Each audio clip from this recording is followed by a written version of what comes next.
La novedad más evidente de la tercera edición en español del Misal Romano es la traducción. La traducción, como ya dijimos en otro momento, se ha hecho con el criterio de literalidad o al menos de la mayor fidelidad posible al texto original en latín. Y concretamente de la traducción hay un detalle que puede causar perplejidad a los fieles.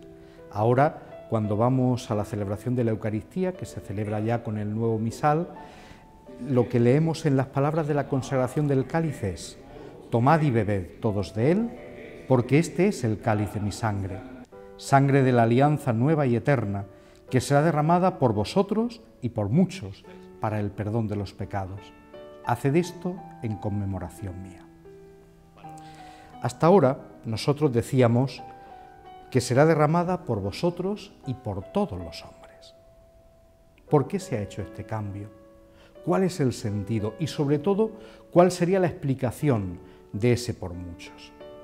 En el año 2006, el cardenal Arinze, el prefecto de la Congregación para el Culto Divino y la Disciplina de los Sacramentos, de cara a la publicación de las ediciones en lengua vernácula de los distintos misales, indicó que en este punto concreto la traducción debía hacerse literalmente.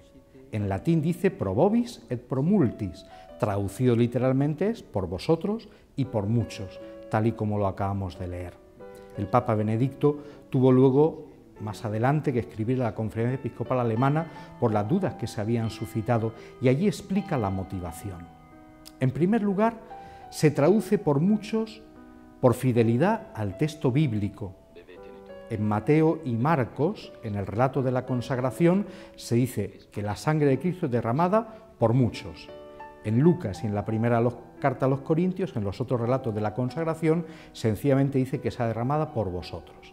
El texto litúrgico ha mezclado los cuatro textos bíblicos, dice que sea derramada por vosotros y por muchos, pro vobis et pro multis.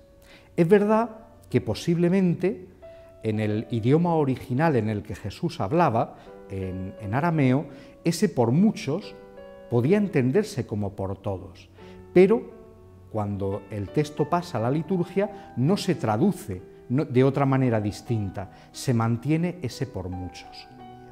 El Papa Benedicto hace observar que en las traducciones que se han venido utilizando en las distintas lenguas vernáculas y en concreto en la traducción castellana, ese que será derramada por vosotros y por todos los hombres para el perdón de los pecados es una interpretación. Lo que hay que hacer ahora es una traducción literal. Esas son las indicaciones que vienen de la Congregación del Culto Divino y la Disciplina de los Sacramentos para la traducción del misal. Por tanto, en primer lugar, traducimos por muchos porque en latín dice pro multis. Y ahora expliquémoslo. ¿Qué significa? ¿Que Cristo ha muerto solamente por unos pocos, aunque esos pocos sean muchos? ¿Que hay gente que está excluida a priori de la salvación? No. Pero sí es verdad que la salvación que Cristo nos ofrece no es una salvación automática, pasa por nuestra libertad. Cristo ha muerto por todos, eso es cierto, pero no todos acogen esa salvación, no todos acogen ese mensaje de gracia que renovamos cada vez que celebramos la Eucaristía. Por eso, ese muchos que ahora hay en la fórmula de la consagración del cáliz está abierto a todos, ojalá sean todos. Y por eso la Iglesia está llamada a anunciar el Evangelio hasta el confín del mundo, hasta que Cristo vuelva. Pero decimos por muchos, precisamente por resaltar ese espacio de libertad que es el espacio de la fe.